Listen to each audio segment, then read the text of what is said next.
Au livre du Deutéronome, des chapitres 18 à 23. Les prêtres lévites, toute la tribu de Lévi, n'auront point de part ni d'héritage avec Israël. Ils vivront des mets offerts au Seigneur et de son patrimoine. Cette tribu n'aura pas d'héritage au milieu de ses frères. C'est le Seigneur qui sera son héritage, ainsi qu'il le lui a dit. Voici les droits des prêtres sur le peuple, sur ceux qui offrent un sacrifice de gros ou de petit bétail. On donnera aux prêtres l'épaule, les mâchoires et l'estomac.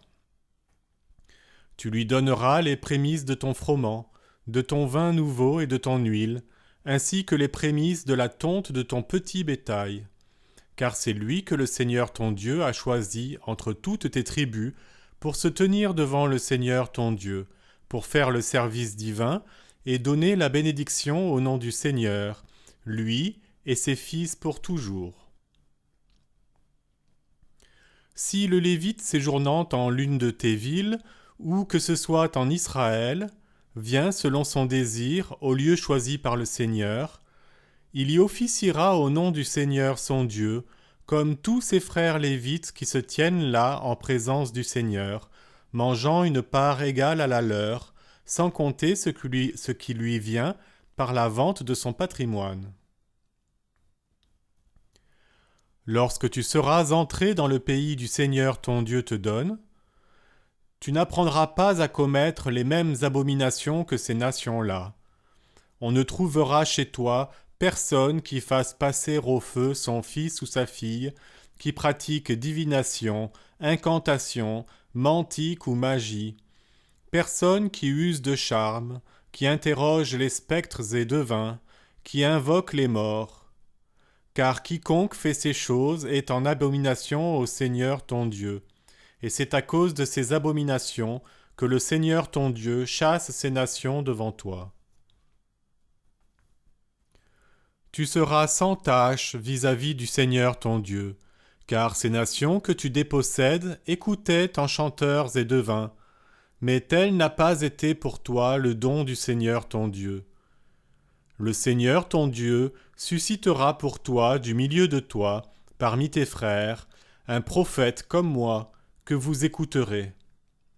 C'est cela même que tu as demandé au Seigneur ton Dieu à l'Horeb, au jour de l'assemblée.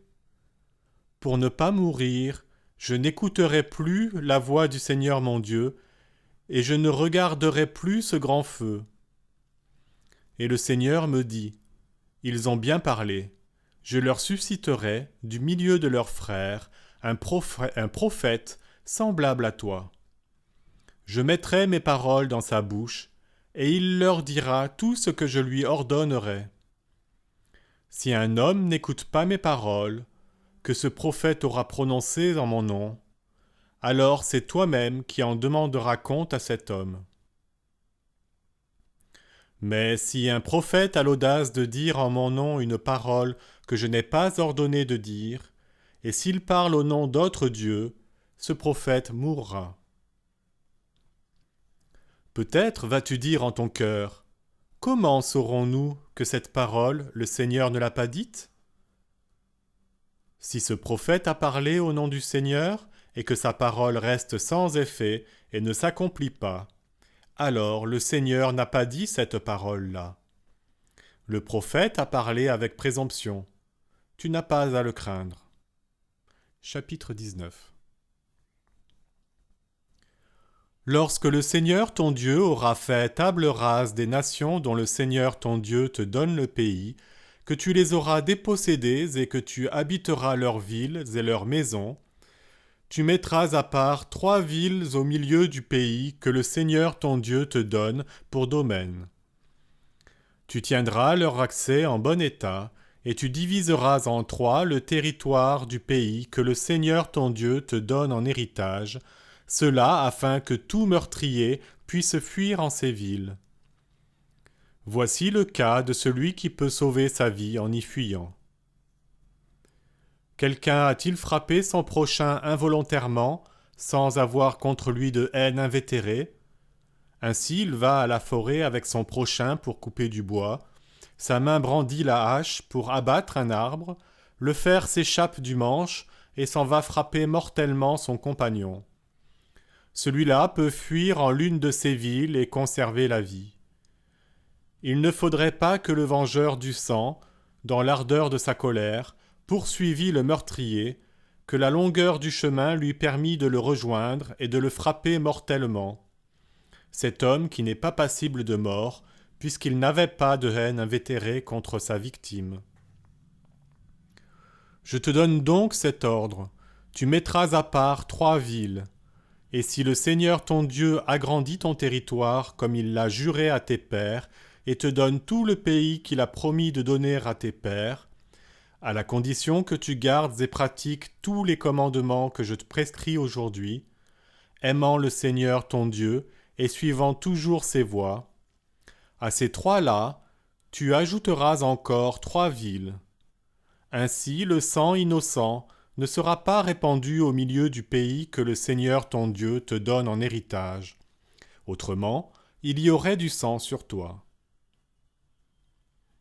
Mais s'il arrive qu'un homme haïssant son prochain lui dresse une embûche, se jette sur lui et le frappe mortellement, et qu'il s'enfuit ensuite dans l'une de ces villes, les anciens de sa cité l'y enverront prendre et le feront livrer aux vengeurs du sang pour qu'il meure. Ton œil sera sans pitié. Tu feras disparaître d'Israël toute effusion de sang innocent, et tu seras heureux.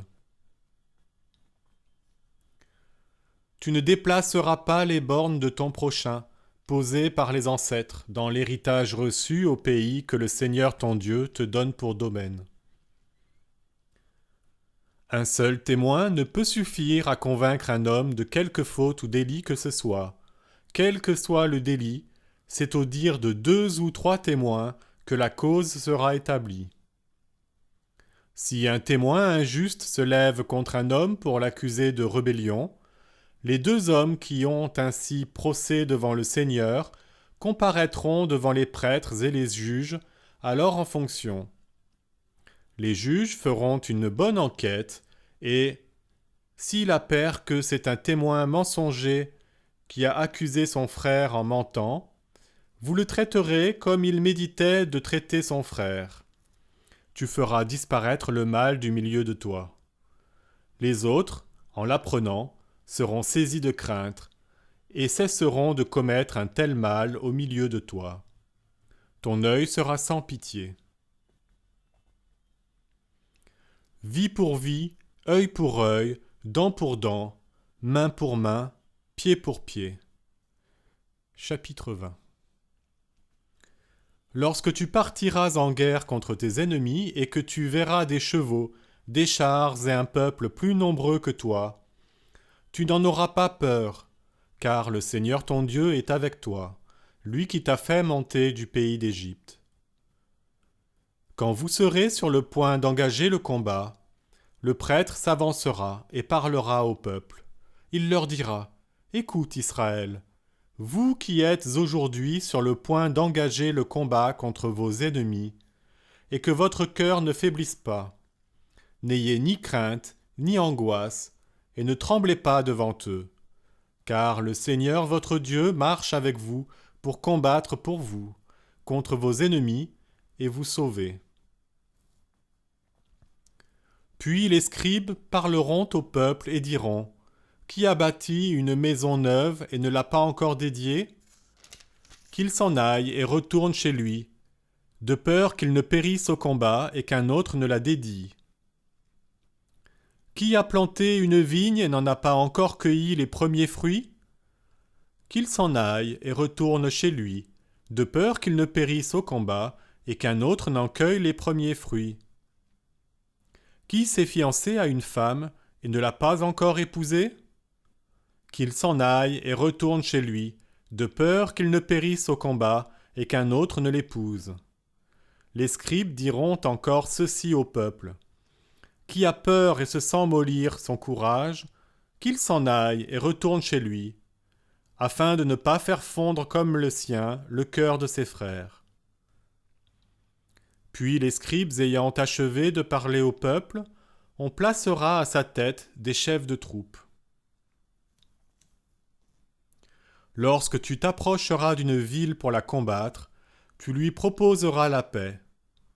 Si elle l'accepte et t'ouvre ses portes, tout le peuple qui s'y trouve te devra la corvée et le travail. Mais si elle refuse la paix et te livre combat, tu l'assiégeras. Le Seigneur ton Dieu la livrera en ton pouvoir, et tu en passeras tous les mâles au fil de l'épée. Toutefois, les femmes, les enfants, le bétail, tout ce qui se trouve dans la ville, toutes ses dépouilles, tu les prendras comme butin. Tu mangeras les dépouilles de tes ennemis que le Seigneur ton Dieu t'aura livrés. C'est ainsi que tu traiteras les villes très éloignées de toi, qui n'appartiennent pas à ces nations-ci. Quant aux villes de ces peuples que le Seigneur ton Dieu te donne en héritage, tu n'en laisseras rien subsister de vivant. Oui, tu les voueras à l'anathème, ces Hittites, ces Amorites, ces Cananéens, ces Périzites, ces Hivites, ces Jébuséens, ainsi que te l'a commandé le Seigneur ton Dieu, afin qu'ils ne vous apprennent pas à pratiquer toutes ces abominations qu'ils pratiquent envers leur Dieu. Vous pécheriez contre le Seigneur votre Dieu. Si, en attaquant une ville, tu dois l'assiéger longtemps pour la prendre, tu ne mutileras pas ses arbres en y portant la hache. Tu t'en nourriras sans les abattre. Est-il homme, l'arbre des champs, pour que tu le traites en assiégé? Cependant, les arbres que tu sais n'être pas des arbres fruitiers, tu pourras les mutiler, les abattre, et en faire des ouvrages de siège contre cette ville en guerre, contre toi, jusqu'à ce qu'elle succombe. Chapitre 21.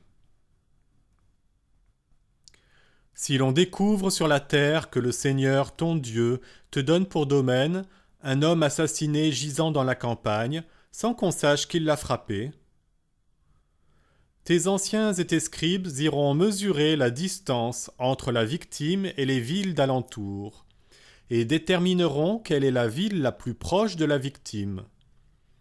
Puis les anciens de cette ville prendront une génisse qu'on n'ait pas encore fait travailler ni tirer sous le joug. Les anciens de cette ville feront descendre la génisse à un cours d'eau qui ne tarit pas, en un lieu qui n'a été ni travaillé ni ensemencé, et là, sur le cours d'eau, ils briseront la nuque de la génisse. Les prêtres, fils de Lévi, s'approcheront, car ce sont eux que le Seigneur ton Dieu a choisis pour son service et pour donner la bénédiction au nom du Seigneur, et il leur revient de prononcer sur toute querelle et sur toute voie de fait. Alors tous les anciens de la ville la plus proche de l'homme tué se laveront les mains dans le cours d'eau, sur la génisse abattue. Ils prononceront ces paroles. Nos mains n'ont pas versé ce sang, et nos yeux n'ont rien vu. Pardonne à Israël ton peuple, toi Seigneur, qui l'as racheté, et ne laisse pas verser un sang innocent au milieu d'Israël ton peuple. Et ce sang leur sera pardonné. Mais toi, tu feras disparaître du milieu de toi toute effusion de sang innocent, si tu veux faire ce qui est juste aux yeux du Seigneur. Lorsque tu partiras en guerre contre tes ennemis, que le Seigneur ton Dieu les aura livrés en ton pouvoir, et que tu leur auras fait des prisonniers, si tu vois parmi eux une femme bien faite, et que tu t'en éprennes, tu pourras la prendre pour femme, et l'amener en ta maison. Elle se rasera la tête, se coupera les ongles, et quittera son vêtement de captive. Elle demeurera dans ta maison, et pleurera tout un mois son père et sa mère. Ensuite, tu pourras t'approcher d'elle, agir en mari, et elle sera ta femme. S'il arrive qu'elle cesse de te plaire, tu la laisseras partir à son gré, sans la vendre à prix d'argent. Tu ne dois pas en tirer profit, puisque tu as usé d'elle. Si un homme a deux femmes, l'une qu'il aime, et l'autre qu'il n'aime pas, et que la femme aimée et l'autre lui donnent des fils. S'il arrive que l'aîné soit de la femme qu'il n'aime pas, cet homme ne pourra pas, le jour où il attribuera ses biens à ses fils, traiter en aîné le fils de la femme qu'il aime, au détriment du fils de la femme qu'il n'aime pas, l'aîné véritable. Mais il reconnaîtra l'aîné dans le fils de celle-ci, en lui donnant double part de tout ce qu'il possède, car ce fils, prémisse de sa vigueur, détient le droit d'aînesse. Si un homme a un fils dévoyé et indocile, qui ne veut écouter ni la voix de son père, ni la voix de sa mère, et qui, châtié par eux, ne les écoute pas davantage, son père et sa mère se saisiront de lui et l'amèneront dehors aux anciens de la ville, à la porte du lieu. Ils diront aux anciens de la ville, « Notre fils que voici se dévoie. Il est indocile et ne nous écoute pas. Il est débauché et buveur. » Alors tous ces citoyens le lapideront jusqu'à ce que mort s'ensuive. Tu feras disparaître le mal du milieu de toi. Tout Israël l'entendra dire et craindra. Si un homme, coupable d'un crime capital, a été mis à mort et que tu l'aies pendu à un arbre, son cadavre ne pourra être laissé la nuit sur l'arbre. Tu l'enterreras le jour même, car un pendu est une malédiction de Dieu, et tu ne rendras pas impur le sol que le Seigneur ton Dieu te donne en héritage. Chapitre 22. Si tu vois vagabonder le bœuf de ton frère, ou quelques pièces de son petit bétail, tu ne te déroberas pas, mais tu le ramèneras à ton frère. Si ton frère n'est pas de ton voisinage, ou si tu ne le connais pas, tu les recueilleras chez toi, et tu les garderas avec toi jusqu'à ce que ton frère vienne les chercher. Alors tu les lui rendras. Ainsi feras-tu pour son âne, ainsi feras-tu pour son manteau, ainsi feras-tu pour tout objet perdu par ton frère et que tu trouveras. Tu n'as pas le droit de te dérober. Si tu vois tomber en chemin l'âne ou le bœuf de ton frère, tu ne te déroberas pas, mais tu aideras ton frère à le relever. Une femme ne portera pas un costume masculin, et un homme ne mettra pas un vêtement de femme. Quiconque agit ainsi est en abomination au Seigneur ton Dieu. Si tu rencontres en chemin un nid d'oiseaux avec des oisillons ou des œufs, sur un arbre ou à terre, et que la mère soit posée sur les oisillons ou les œufs, tu ne prendras pas la mère sur les petits. Laisse partir la mère, ce sont les petits que tu prendras pour toi. Ainsi auras-tu prospérité et longue vie.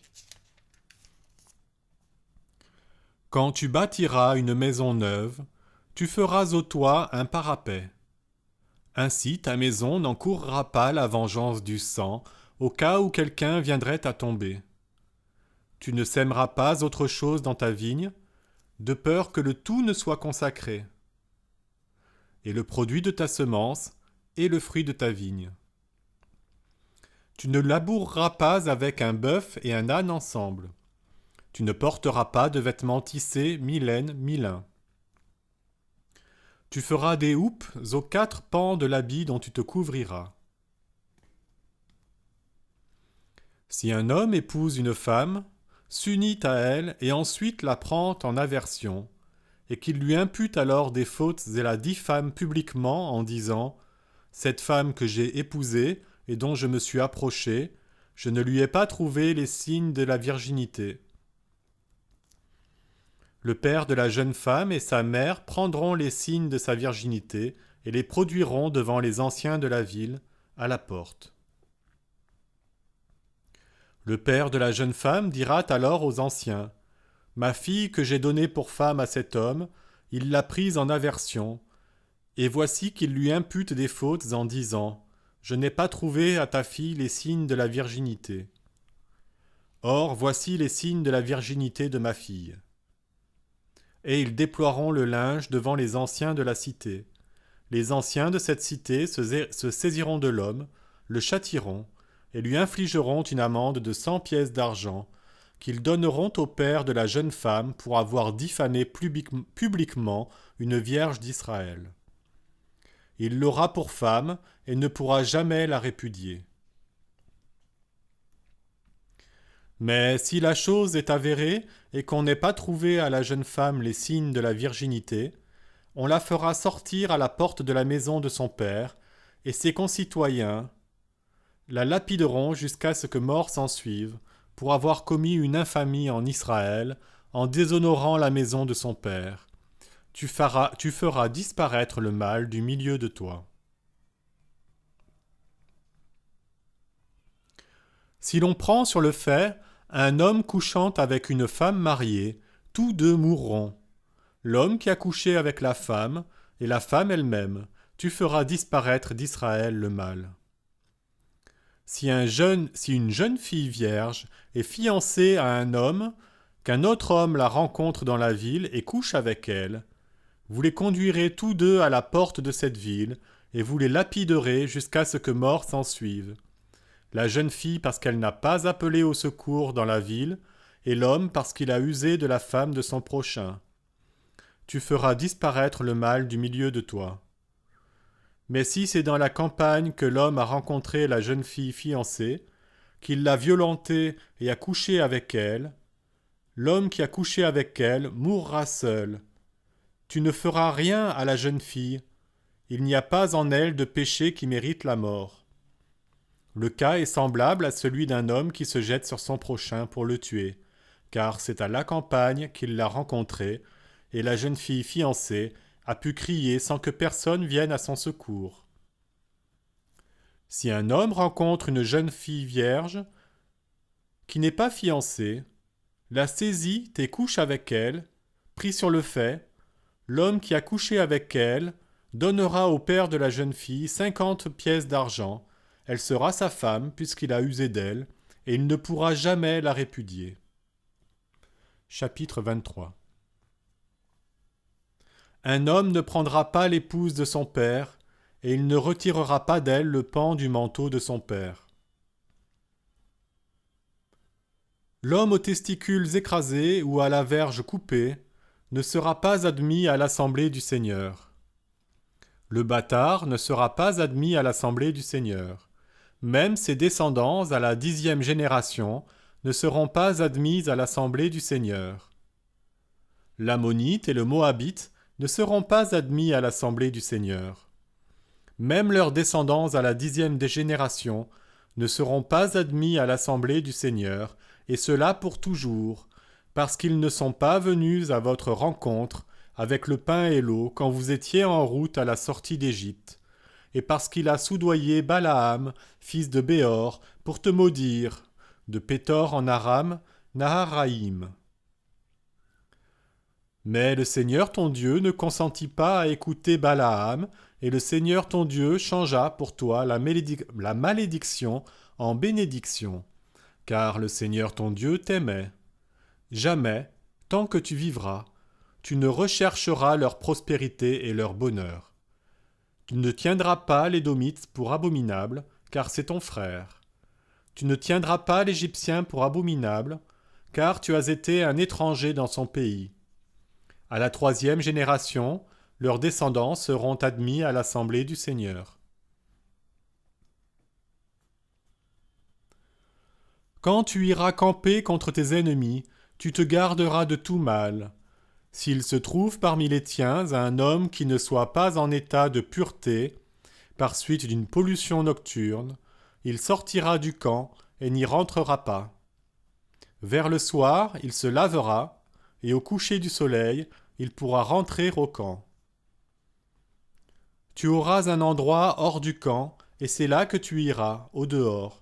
Tu auras une pioche dans ton équipement, et quand tu iras t'accroupir au dehors, tu donneras un coup de pioche, et tu recouvriras tes ordures. Car le Seigneur ton Dieu parcourt l'intérieur du camp pour te protéger et te livrer tes ennemis. Aussi ton camp doit-il être une chose sainte. Le Seigneur ne doit rien voir chez toi de dégoûtant, il se détournerait de toi. Tu ne laisseras pas enfermer par son maître un esclave qui se sera enfui de chez son maître auprès de toi. Il demeurera avec toi, parmi les tiens, au lieu qu'il aura choisi dans l'une de tes villes où il se trouvera bien. Tu ne le molesteras pas. Il n'y aura pas de prostituée sacrée parmi les filles d'Israël, ni de prostituée sacrée parmi les fils d'Israël. Tu n'apporteras pas à la maison du Seigneur ton Dieu le salaire d'une prostituée, ni le paiement d'un chien, quel que soit le vœu que tu aies fait, car tous les deux sont en abomination au Seigneur ton Dieu.